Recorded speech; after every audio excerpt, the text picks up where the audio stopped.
தமிழ் தேசியம் பேசினாலே விமர்சிக்க வந்துட்டு எக்கச்சக்கமான பேர் வருவாங்க.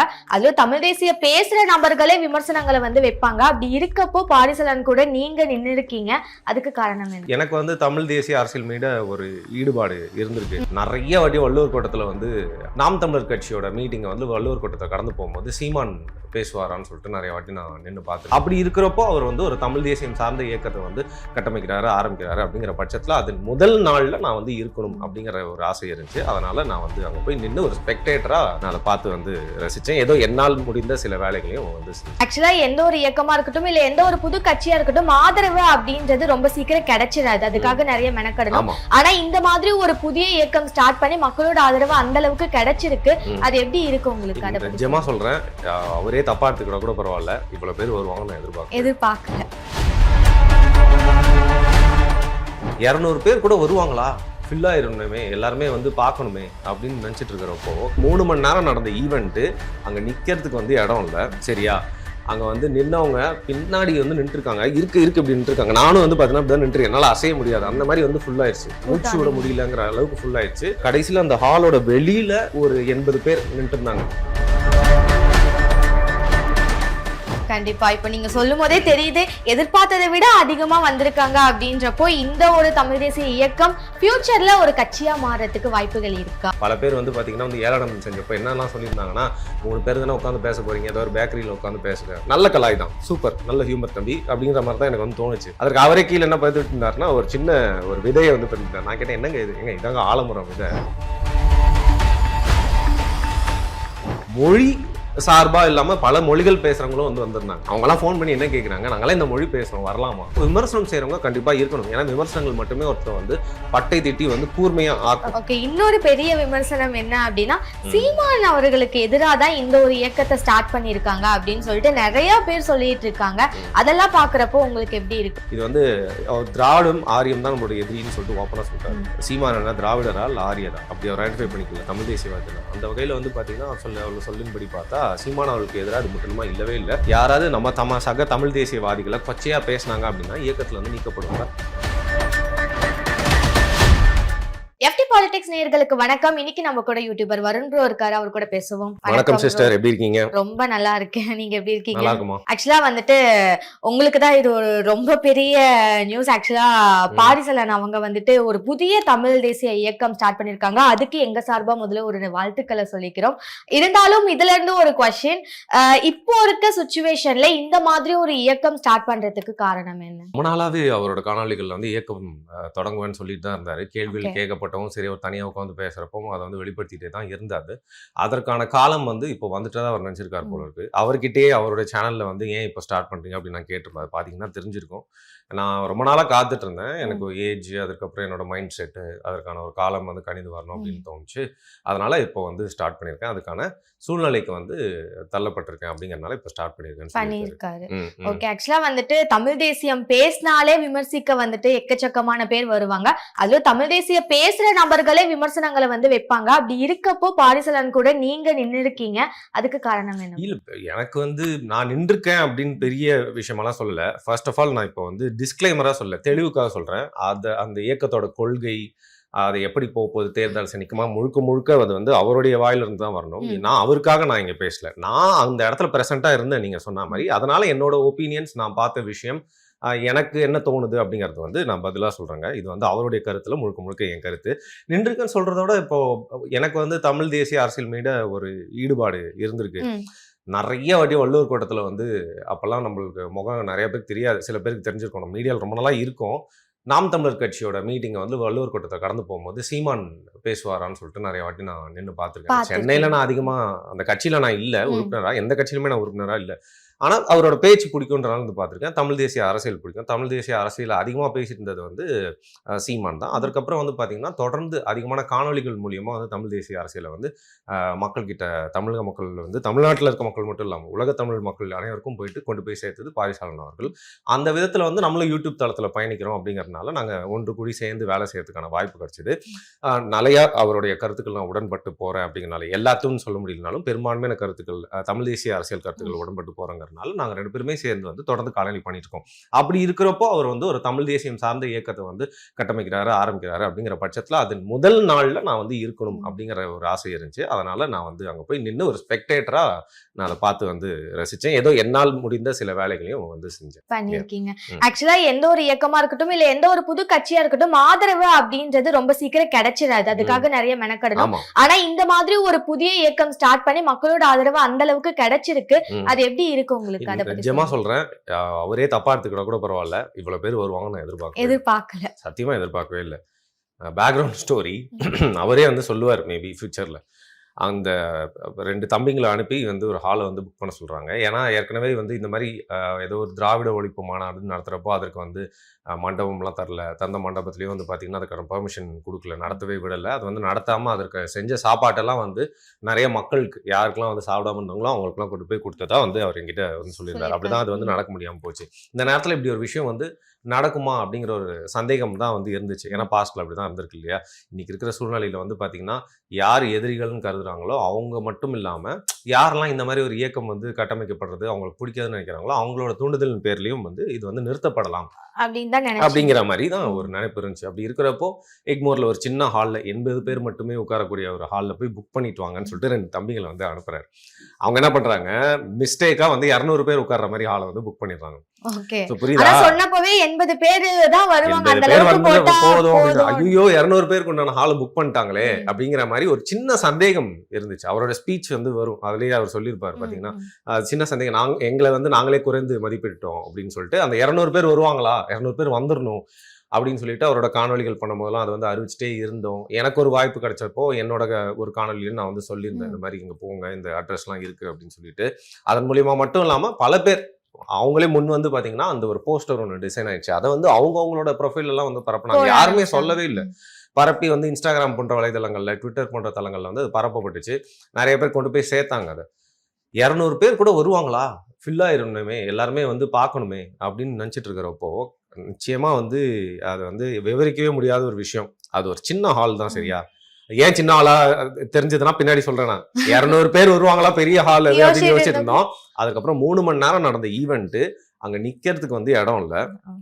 சரியா?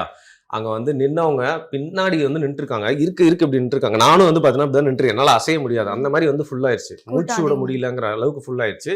3 மணி நேரமும் யாருமே வந்து பாத்தீங்கன்னா அந்த டீக்கோ இல்ல வந்து வெளியிலயோ எந்த உபாதைகளுக்கு வெளில போறது எதுவுமே அப்படியே நின்று இருந்தாங்க. நான் முழுக்க வந்து அவர் பேசுறதோட மத்தவங்க வந்து நின்று இருந்தாங்களா, அவங்களதான் பாத்துட்டு இருந்தேன். இவங்க ஏன் வந்து இப்படி நின்று இருக்காங்க, நம்மளுக்கும் நிக்கிறோம், எல்லாம் ஒன்றும் பிரச்சனை இல்லை, நம்மளுக்கு கொஞ்சம் கஷ்டமா இருக்கே, சான்ஸ் கிடைச்சா ஏதாவது ஒரு இடத்துல சாஞ்சிக்கலாம், உட்காந்துக்கலாம், அப்படி கூட யாருமே இல்லை. அப்படியே அசராம நின்று இருந்தாங்க. பல பெண்கள் அவங்களாம் வந்து வருவாங்களே யோசிச்சுட்டு இருந்தாங்க. பல தரப்பட்ட பெண்கள் வந்திருந்தாங்க. அதாவது வயசுல சொல்ற வித்தியாசம், வயது வித்தியாசம். பல தரப்பட்ட பெண்கள் வந்து அப்படியே நின்று இருக்காங்க.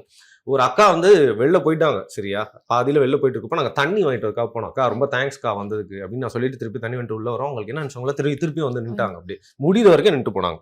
ஸோ இவங்கெல்லாம் ஏன் வந்தாங்க, எங்க இருந்தா வந்திருக்காங்க, ராமநாதபுரத்துல வந்திருக்காங்க, இந்த சைடு திருவள்ளூர்ல இருந்து வந்திருக்காங்க, சிவகங்கையில வந்திருக்காங்க, திருநெல்வேலியிருந்து ஒருத்தர் வந்து அர்ஜென்ட்டா பஸ் பிடிச்சி வந்திருக்காரு. நைட் வச்சு காலை கிளம்பி ஈவெண்ட் ஆரம்பிக்கிறதுக்கு முன்னாடியே வந்து அந்த ஹாலில் வந்து சேர்ந்துட்டாரு. ஸோ இவ்வளோ பேர் வருவாங்கன்னு எதிர்பார்க்கல. கடைசியில் அந்த ஹாலோட வெளியில ஒரு 80 பேர் நின்று இருந்தாங்க. 100 பேர் சொல்லலாம். மொத்தம் வந்து 600க்கும் மேற்பட்டவர் வந்தாங்க. ஏன்னா வர்றவங்களாம் வந்து பதிவு பண்ண சொல்லியிருந்தோம். 550 பீப்புள் கிட்ட வந்து பாத்தீங்கன்னா வந்து பதிவு பண்ணது மட்டும் இல்லாமல் நிறைய பேர் வந்துட்டு பதிவு பண்ணாம போயிருப்பாங்கல்ல.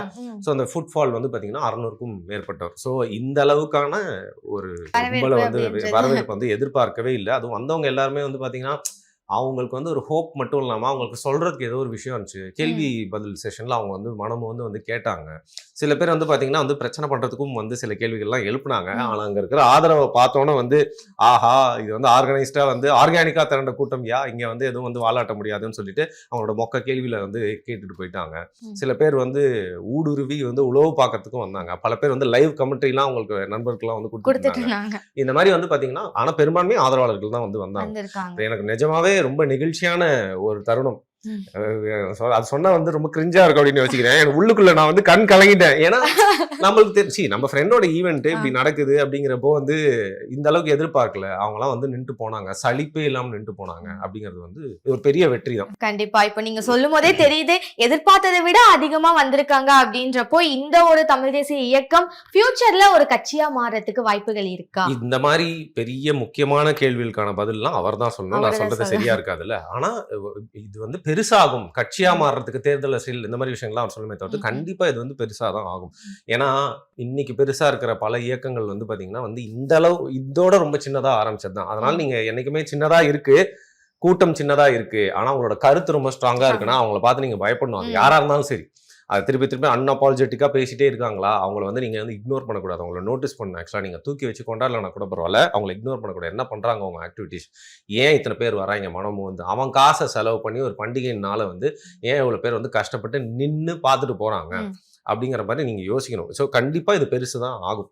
பல பேர் வந்து பார்த்தீங்கன்னா வந்து ஏளனம் செஞ்சப்போ என்னெல்லாம் சொல்லியிருந்தாங்கன்னா, 3 பேர் தானே உட்காந்து பேச போறீங்க, ஏதோ ஒரு பேக்கரியில் உட்காந்து பேசுறேன், நல்ல கலாய் தான், சூப்பர், நல்ல ஹியூமர் தம்பி அப்படிங்கிற மாதிரி தான் எனக்கு வந்து தோணுச்சு. அதற்கு அவரே கீழே என்ன பதிவிட்டு இருந்தாருன்னா, ஒரு சின்ன ஒரு விதையை வந்து பண்ணிருந்தார். நான் கேட்டேன், என்னங்க இது, எங்க இதாங்க ஆலமரம் விதை, சின்னதாக தான் இருக்கும், பெருசாகும். கண்டிப்பா நம்ம லைஃப்ல நம்ம லைஃபே அப்படிதானங்க. நம்ம ஸ்டார்ட் பண்றப்ப எல்லாருமே வந்து பெருசா ஸ்டார்ட் பண்றது இல்லை, எங்க இருந்தோ ஒரு சின்னதாக தான் ஸ்டார்ட் பண்றோம். பின்னால வந்து பல பேர் வந்து பாத்தீங்கன்னா பெரிய நிறுவனங்களா வளர்றியா, பல பேரோட சேர்த்து வந்து பாத்தீங்கன்னா பல இயக்கங்கள் வந்து ஒரு ஆளோட மைண்ட்ல இருந்து வந்து ஐடியா தான் வந்து கட்டமைச்சிருக்கு. ஸோ அதனால நீங்க இன்னைக்கு சிம்பிளா ஸ்டார்ட் பண்றதை வந்து ஏளனம் செஞ்சவங்க எல்லாருக்குமே அதுக்கப்புறம் என்ன பண்றதுன்னு தெரியல. ஒரே வயிற்றுச்சல்ல இவங்க எல்லாம் வந்து ஜாதிக்காக கூட்டம் அப்படின்னு சொல்லி வாய்க்கு வந்ததெல்லாம் சொல்ல ஆரம்பிச்சாங்க. அங்க வந்தவங்க பல ஜாதி, அது பல சமூகத்தை சேர்ந்தவங்க, பல ஜாதியை சேர்ந்தவங்க வந்து வந்தாங்க. எனக்கு வாயில வருது அதான் சொல்றேன். அதை தாண்டி வந்து பாத்தீங்கன்னா பல மத நம்பிக்கையை சேர்ந்தவங்க வந்தவங்க, மொழி சார்பா இல்லாம பல மொழிகள் பேசுறவங்களும் வந்து வந்திருந்தாங்க. அவங்க எல்லாம் போன் பண்ணி என்ன கேட்கறாங்க, நாங்களாம் இந்த மொழி பேசுறோம் வரலாமா அப்படின்னு சொல்லிட்டு அவங்களுக்கு வந்து போன் ஒரு தம்பி பேசியிருந்தாரு. அவர் விளக்கியும் அதையும் தாண்டி அவங்க ஒரு ஆர்வத்துல வந்து ஏதோ இந்த பசங்க உண்மையை பேசுறாங்க அப்படிங்கிற மாதிரி வந்து வந்துட்டு போனாங்க. ஸோ இன்னைக்கு ஒரு சின்னதா ஆரம்பிச்ச விஷயம் ஒரு பெருசா வந்திருக்கு. நம்ம எதிர்பார்த்ததோட இன்னும் கண்டிப்பா பெருசா வந்து வளரும். தொடர்ந்து இந்த மாதிரி வந்து செயல்பாடுகள் மூலியமா அதை நோக்கி தான் அது வந்து போகும். அதுல எந்த ஒரு சந்தேகமே இல்ல. கண்டிப்பா நீங்க சொன்ன மாதிரி விமர்சனங்கள் அப்படின்றது எல்லாருக்கும் வந்துட்டு இருக்க ஒரு விஷயம் தான். அடுத்து நான் அதை தான் கேட்கலான்ட்டு இருந்தேன், அதுக்கு முன்னாடி நீங்க ஆன்சர் பண்ணிட்டீங்க. பாரிசலன் அவர்கள் மேல இருக்க ஒரு விமர்சனம்னா, அவர் களத்துக்கே வரமாட்டாரு, களத்துக்கு வந்து போராடவே மாட்டாரு, எதா இருந்தாலும் அந்த 10 ரூம்லயே வச்சு பேசி முடிச்சிருவாரு அப்படின்னு சொல்லிட்டு எக்கச்சக்கமான விமர்சனங்கள் அவர் மேல வந்திருக்கு. அந்த மாதிரி விமர்சனம் வச்சவங்களுக்கு எல்லாம் இப்போ இவரோட செயல்பாடுகளை பாக்குறப்போ எப்படி இருக்கும், என்ன பண்ணுவாங்க இதுக்கு மேல? விமர்சனம் எல்லாம் இல்லாம யாருமே இருக்கவே முடியாது. எல்லாருமே விமர்சனத்துக்கு உட்பட்டவங்க தான். அப்படி இருக்கிறப்போ அவர் மேல வைக்கப்பட்ட விமர்சனம், இவர் வந்து யூடியூப்லயே பேசிட்டு இருக்காரு களத்துக்கு வரணும் அப்படின்னு சொல்லிட்டு. இப்ப களத்துக்கு வந்திருக்காருன்னா களத்துல அவர் சொல்லக்கூடிய விஷயங்கள்லாம் அவங்களுக்கு பிடிச்சது பிடிக்காத வச்சு விமர்சனம் பண்ணுவாங்க. அது என்னைக்குமே இருந்துட்டே தான் இருக்கும். குறிப்பா நீங்க அரசியல் அப்படிங்கிற மாதிரி ஒரு விஷயத்துல வந்துட்டீங்க அப்படின்னா, உங்களுக்கு பிடித்த கருத்தை யாராவது ஒருத்தர் பேசுறாருனாலே அவர்கிட்ட சில விமர்சனங்கள் வந்து உங்களுக்கு எப்பவுமே இருக்கும். ஒரு தலைவர் உங்களுக்கு பிடிக்கும், அவரை நீங்க ஃபாலோ பண்றீங்கன்னா அவர்கிட்ட எல்லா விஷயமும் நீங்க உங்களுக்கு பிடிச்சிருன்னு சொல்ல முடியுமா? அவர் உங்களுக்கு பிடிச்ச தலைவரே லூசுத்தனமா ஏதாவது வந்து பேசுவாரு, நிறைய தவறுகள் வந்து பண்ணுவாரு. அவரு நீங்க நினைச்சிட்டு இருக்க கொள்கைக்கு எதிராகவே வந்து சில நேரத்துல வந்து பேசியிருக்காரு. அதற்காக நம்ம உதாசீனப்படுத்திட்டு அவரை உதறி தள்ளிட்டு போகாம விமர்சனம் தானே பண்றோம். அதே மாதிரி வந்து பாரிசாலனுக்கும் விமர்சனம் வர்றது அப்படிங்கிறது நார்மலான விஷயம் தான், எதிர்பார்த்த ஒண்ணுதான். அப்படி இருக்கிறப்போ விமர்சனம் செய்யறவங்க கண்டிப்பா இருக்கணும். ஏன்னா விமர்சனங்கள் மட்டுமே ஒருத்தர் வந்து பட்டை திட்டி வந்து கூர்மையா ஆக்கும். அது கருத்தியலும் சரி, ஒரு தலைவனையும் அப்படிதான் வந்து ஆக்கும். அப்படி இருக்கிறப்போ வந்து ஒரு பிரதிநிதியா வந்து ஒரு கொள்கைக்காக நிக்கிறாருன்றப்போ விமர்சனம் வரதான் வந்து செய்யும். ஏன்னா அவர் சொல்லக்கூடிய எல்லா விஷயங்களுமே எல்லாருமே வந்து ஏத்துக்க மாட்டாங்க. அதை தாண்டி தனிப்பட்ட காழ்ப்பில் வரக்கூடிய விமர்சனம் அது வந்துட்டு தான் இருக்கும். நீங்க வந்து யாரையுமே வந்து திருப்திப்படுத்திட முடியாது. நீங்க வந்து எல்லா மதமா இருக்கட்டும், அதுல இருக்கக்கூடிய கடவுள்களே வந்து பாத்தீங்கன்னா அந்த வேத புத்தகங்களே வந்து நிறைய விமர்சனத்துக்குலாம் உள்ளானாங்க. அந்த பிரச்சனைகள்லாம் தாண்டி தான் வந்திருக்காங்கன்னு சொல்லுவாங்க. கடவுளுக்கே அந்த நிலைமைனா மனுஷங்கள்லாம் வந்து ஒரு கட்சி தொடங்குறாங்க, ஒரு அரசியல் இருக்கிறாங்கன்றப்போ விமர்சனம் வரதான் செய்யும். அதுல ஒரு ஆரோக்கியமான விமர்சனம் அப்படிங்கறத நம்ம எடுத்துக்கணுமே தவிர்த்து, காழ்ப்புல வரக்கூடிய விமர்சனம் அப்படிங்கறத வந்து நம்ம கடந்து போயிருமே தவிர்த்து, அவங்க கூட வந்து மல்லு கட்டிட்டு இருக்கிறதோ, இல்ல அவங்களுக்கு ஒரு விளக்கம் கொடுத்துட்டு இருக்கிறதோ, இல்ல அவங்க விமர்சனத்தை ஒரு பெரிய விஷயமா நம்ம இங்க பேசுறதோ வந்து தேவையே இல்லாத விஷயம், எடுத்துக்கவே வேண்டாம் அப்படின்றதுதான். ஓகே, நெக்ஸ்ட் என்னன்னா, இந்த ஒரு தமிழ் தேசிய இயக்கம் ஓட்டு அரசியலை ஆதரிக்குமா? இல்ல, இதுவும் ரொம்ப ட்ரிக்கியான கொஸ்டின். அதுதான் அவர் தான் அதுக்கான பதில்லாம் வந்து அளிக்கணும். அந்த கட்சி ரீதியான விஷயங்கள் எல்லாத்தையுமே அவர் தான் சொல்லணும். நீங்க என்ன வேணா எடுத்துக்கோங்க. இல்ல, இந்த மாதிரி கேள்விகள்லாம் நானே அவர்கிட்ட பர்சனலா இருக்கிறப்போ கேட்கறது இல்ல. அவர் ஏதாவது சொல்றோம் அப்படிங்கிறப்போ வந்து நான் விட்டுருவேன். அப்படி இருக்கிறப்போ நாங்க ஒரு டிஸ்கஷன் வரப்போமே பேசுவோமே தவிர்த்து, மற்றபடி நாங்க மீட் பண்றப்போ அன்னைக்கு உண்டான காணொலிக்கு என்ன டாபிக் அப்படிங்கறதான் பேசுவோம். எனக்கு இருக்கிற ஆர்வத்துல இந்த மாதிரி விஷயங்கள்லாம் வந்து கேட்பேன். என்னங்க நெக்ஸ்ட் எப்பங்க அப்படின்னு சொல்லிட்டு. அதை தாண்டி இது வந்து ஏன்னா தேர்தல் இப்போ வருது. இந்த நேரத்துல வந்து இந்த கொஸ்டினுக்கு வந்து அவர் தான் வந்து ஆன்சர் பண்ணணும். அதுல வந்து நம்ம எதுவுமே கிட்ட கேட்டா எது எங்களுக்கு கொஞ்சம் தெரியும்ன்றனால உங்களுக்கே தெரியலன்றப்போ நாங்க என்ன பண்றது அப்படிங்கிற விஷயம் தானமா என்னால சொல்ல முடியும்.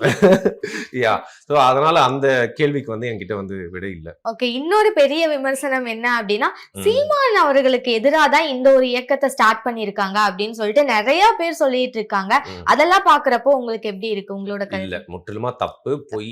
இது வந்து சும்மா புரளி பேசுறவங்க சொல்றது. குறிப்பா என்ன சொல்லியிருக்காரு, நம்மளோட சண்டை அப்படிங்கிறது என்னைக்குமே வந்து தமிழ் தேசிய இயக்கங்கள் கூட இல்லை, தமிழ் தேசியவாதிகள் கூட இல்லைன்னு சொல்லிட்டாரு. அப்படின்னா என்ன அர்த்தம்? தமிழ் தேசியத்தை வலுப்படுத்துறதுக்காக இன்னொரு இயக்கமா இன்னொரு ஆங்கிள் இருந்து நம்ம செயல்படுவோம். சீமான் அவர்கள் நாம் தமிழர் கட்சி மூலியமா வந்து 10 வருஷத்துக்கு மேல வந்து தமிழ் தேசியத்தை கொண்டு போய் சேர்த்துட்டு இருக்காரு.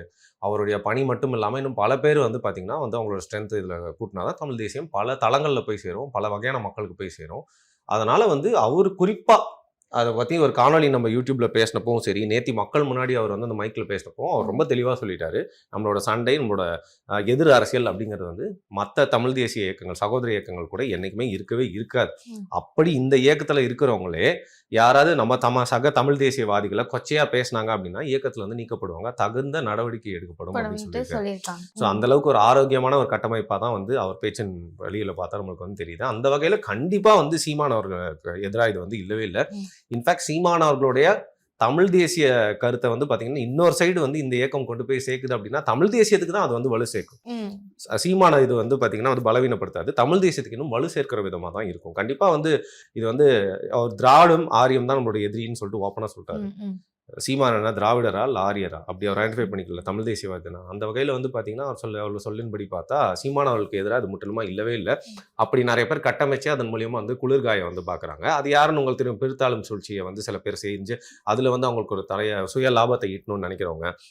எல்லா இயக்கத்துலையும் பார்த்தீங்கன்னா நல்லவங்களும் இருப்பாங்க, கெட்டவங்களும் இருப்பாங்க, கேவலமானவங்களும் இருப்பாங்க. இந்த 3வது கேட்டகரியில் இருக்காங்கல்ல, அந்த மாதிரி ஆட்கள் தான் இந்த மாதிரி கட்டமைச்சு அவங்களோட பொழப்பை ஓட்டிக்கிறதுக்காக அவங்களோட ஒரு கேங் ஒன்று வச்சிருப்பாங்க, சிண்டிகேட் மாதிரி இணையதளங்கள்ல. அதாவது களத்திலாம் அவன்லாம் வரமாட்டான் எவனுமே, அந்த அளவுக்கு அவனுக்கும் தைரியமும் இல்லை, அந்த அளவுக்கு செயல்படுறதுக்கும் அவனுக்கு விருப்பமும் இருக்காது. இணையதளங்கள் உட்காந்து இது மாதிரி ஆபாசமும் பொருளையும் பழப்பிட்டு இருப்பாங்கல்ல, அந்த மாதிரி ஆட்கள் தான் சீமானுக்கு எதிரான இயக்கம் அப்படின்னு இதை கட்டமைக்க முயற்சிக்கிறாங்க. இப்போ எல்லாரும் வந்துட்டு பாரிசலான் வந்துட்டு குடி அடையாளம் பேசுறாரு, அதனால தமிழ் மக்கள் யாருமே வந்து அவர் பின்னாடி போறதோ இல்ல அவரை பின்பற்றதோ இருக்காது அப்படின்ற மாதிரி சொல்லிக்கிட்டு இருக்காங்க. சோ இதை கேட்கிறப்போ உங்களுக்கு எப்படி இருக்கு? இல்ல, அந்த கூட்டத்துல வந்தவங்களே பெரும்பான்மையா அவரோட கருத்துக்கு உடன்பட்டு இதெல்லாம் வந்திருக்காங்க. ஏன்னா யூடியூப்ல தொடர்ந்து வந்து பேசிட்டே இருக்காரு பல வருஷங்களா. அதுல குடி அடையாளம் அதுக்குண்டான விஷயம் எல்லாத்துக்கும் விளக்கம் அவர் சொல்லிட்டே இருக்காரு. அதையும் தாண்டி நீங்க என் கூட உடன்பட்டு என் கூட சேர்ந்து செயல்படுறீங்களா, வாங்க, என் மேல நம்பிக்கை இருந்தா வாங்கன்னா சொல்லிட்டாரு. பல வாட்டி சொல்லியாச்சு, எல்லாரும் வாங்கன்னு சொல்லல, இந்த மாதிரி இருக்கிறவங்க மட்டும் தான். அதனால அதெல்லாம் ஒத்துக்கிட்டு வந்தவங்க தான் அங்க வந்தாங்க. அப்படி இருந்தும் பல சந்தேகங்கள் இருந்துச்சு. நிறைய பேர் ரொம்ப சிறப்பான சந்தேகங்கள்லாம் வந்து கேட்டிருந்தாங்க. அதற்கான கேள்வி பதில் செஷனும் போச்சு. ரொம்ப ஜெனியூனா அவங்க வந்து கேட்டிருந்தாங்க, ரொம்ப ஓப்பனா கேட்டாங்க, இயல்பா வந்து கேட்டுட்டாங்க, உடச்சு பேசுற மாதிரி வந்து கேட்டாங்க. அதற்கான பதிலும் அவர் அங்கேயே வந்து கொடுத்துட்டாரு. அதை பிடிச்சு வந்தவங்க தான் பெரும்பான்மையா. ஏதோ ஒரு 10 பேர் வந்து பாத்தீங்கன்னா வந்து மாற்று கருத்துக்கு முற்றிலுமா வந்து உடன்படல அப்படின்னு சொல்லி நான் ஏற்கனவே சொன்ன மாதிரி ஊடுருவி பாக்குறதுக்காக இல்ல பிரச்சனை பண்ணணும் இல்ல சங்கடப்படுத்தணும்ன்றதுக்காக வந்தாங்களே தவிர்த்து பெரும்பான்மையா அவருடைய அந்த பர்டிகுலர் கருத்தை ஏத்துக்கிட்டோம்னா அவங்க வந்து வந்தாங்க. சோ அதனால வந்து முரண்படுறவங்க பெருசா என்னால வந்து பார்க்க முடியல. கண்டிப்பா கடைசி கொஸ்டின் இது, நீங்க கிளியர் பண்ணிட்டீங்கன்னா நிறைய பேருக்கு கிளியரன்ஸ் கிடைக்கும் அப்படின்னு நினைக்கிறேன். அவர் மேல வைக்கிற பெரிய விமர்சனம் என்னன்னா, இத்தனை நாள் யூடியூப்ல வந்து நரேட்டிவ் செட் பண்ணி பேசிட்டு இருந்தாரு, இப்போ மேடை ஏறி ஒரு நரேட்டிவ் செட் பண்ண போறாரு அப்படின்ற மாதிரி சொல்லிக்கிட்டு இருக்காங்க. சோ இதுக்கும் நீங்க பதில் சொல்லிட்டீங்கன்னா நிறைய பேரோட வாயை மூடிடலான்ட்டு நினைக்கிறேன். இல்ல, ஒரு தப்பான நரேஷன் இருக்கு அப்படின்னா அதை கரெக்டான நரேஷனை மாத்துறதும் ஒரு நரேட்டிவ் செட் பண்ற மாதிரி விஷயங்கள் தான் இல்லையா? ஸோ நரேட்டிவ் செட் பண்ணாம யாருமே இல்லை. எல்லா தலைவர்களும் வந்து எல்லா கொள்கை கொண்டவங்களும் எல்லா கட்சியில் இருக்கவங்களும் அவங்களுக்கு நரேட்டிவ் வந்து செட் பண்ணி தான் இருக்காங்க. அந்த நரேட்டிவை யாரு உண்மைன்னு பிலீவ் பண்றாங்களோ, அது முற்றிலுமா வந்து உடன்பட்டு போறாங்களோ அவங்க தான் உங்களை ஃபாலோ பண்ண போறாங்க. அது மட்டும் இல்லாம நரேட்டிவ் அப்படிங்கிறது வந்து பாத்தீங்கன்னா உங்ககிட்ட நான் ஒரு கதையை எடுத்துட்டு வந்து சேர்க்கிற விதம் தானே தவிர்த்து அதுல உண்மை இருக்கா பொய் இருக்கா, நரேட்டிவே ஒரு தப்பான விஷயம் இல்லை சரிங்களா? அதுக்கு பின்னாடி கொஞ்சமாவது உண்மை இருக்கா பொய் இருக்கா அப்படிங்கறத வந்து பிரிச்சு பார்க்கணும். சில பேர் வந்து பொய்யான நரேட்டிவ் வந்து மக்கள் கிட்ட கொண்டு போய் சேர்ப்பாங்க. ஏற்கனவே உங்களுக்கு தெரியும் பொய் வந்து சீக்கிரமா போய் சேர்ந்துரும், அதுக்கு ஒரு அட்ராக்ஷன் இருக்கு. உண்மைதான் வந்து நம்ம வந்து கஷ்டப்பட்டு கொண்டு போய் சேர்க்கணும். அந்த வகையில உண்மையான விஷயங்களை வந்து ஒரு நரேட்டிவா மக்கள் கிட்ட புரியுற மாதிரி கொண்டு போய் சேர்ப்பாரு. அந்த நரேட்டிவ் செட் பண்ணதான் செய்வார் அவரு. ஏன்னா சும்மா இருக்கிறதுக்கு என்ன பாட்டு பாடுறதுக்காக வந்திருக்காங்க. கடுமையான ஒரு அரசியல் காலத்துல வந்து இவ்வளவு எதிரிகள் இருக்காங்க, இவ்வளவு வந்து புறம் பேசுறவங்க இருக்காங்க, விமர்சனம் செய்யலாமான்னு சொல்லிட்டு ஒவ்வொரு மனிதனையும் வந்து உங்களை உற்று நோக்கிட்டு இருக்காங்க. அப்படிங்கிற பட்சத்துல வந்து அவருடைய சித்தாந்தத்தை வந்து கொண்டு போய் சேர்க்கறதுக்கான அவருக்கே உண்டான ஒரு வழியை வந்து வச்சிருப்பாரு. அப்படி ஸ்ட்ராங்கா வரதான் வந்து போறாரு. அந்த வகையில இந்த மாதிரி நரேட்டிவ் செட் பண்ண வராரு அப்படின்னு சொல்றதெல்லாம் வந்து பாத்தீங்கன்னா சும்மா ஏதோ இன்னைக்கு வந்து வேற வழி இல்லை, வைத்தறிச்சல், ஏன்னா தோல்வி அடைஞ்சிடும், அதை வச்சு ட்ரால் பண்ணலாம், அதை வச்சு அசிங்கப்படுத்தலாம் அப்படின்னு பார்த்தாங்க. இல்லை அங்கே ஏதாவது ஒரு சம்பவம் நடக்கும், அதை வச்சு ஏதாவது கான்ட்ரவர்சி கிரியேட் பண்ணலாம்னு பார்த்தாங்க, அதுவும் நடக்கல. அது மட்டும் இல்லாமல் அவர் பேச்சில் அவர் அங்கே பேசின விஷயத்த வச்சு ஏதாவது பிரச்சனை கலப்பலாம் பார்த்தாங்க, அதுவும் பண்ண முடியல. இப்போ வந்து அடுத்த கட்டமாக என்ன பண்ணலாம்னா அவரோட அடுத்த மூவ்லேயே வந்து இப்போயே நம்ம வந்து ஒரு முத்திரை குத்திட்டா அது ஈஸியா வந்து அவர் மேல ஒரு தப்பான விஷயமா போய் சேர்ந்துரும் இல்லையா? அந்த வகையில் நரேட்டிவ் செட் பண்றாரு அப்படின்னு சொல்றாங்க. இதை விடுங்க, இது ரொம்ப டீசென்டான ஒரு தாக்கு தான். இதோட கேவலமா என்னென்னலாம் பண்ண போறாங்கன்னு பொறுத்து இருந்து பாருங்க. பண்ணுவாங்க. கண்டிப்பா. ஆமா. ஆக்சுவலா ரொம்ப நன்றி ப்ரோ. இப்போ ஃபர்ஸ்ட் இப்பதான் இயக்கம் ஸ்டார்ட் பண்ணிருக்காங்க. அதுக்கே எக்கச்சக்கமான சப்போர்ட் உங்களுக்கு நீங்க எதிர்பார்க்காத அளவுக்கு கிடைச்சிருக்குன்றப்போ எதிர்காலத்துல இன்னும் நிறைய கிடைக்கணும் அப்படின்றது தான் எங்களோட ஆசை. ரொம்ப நிறைய சொல்லியிருக்கீங்க. ரொம்ப நன்றி. வாய்ப்புக்கு நன்றி.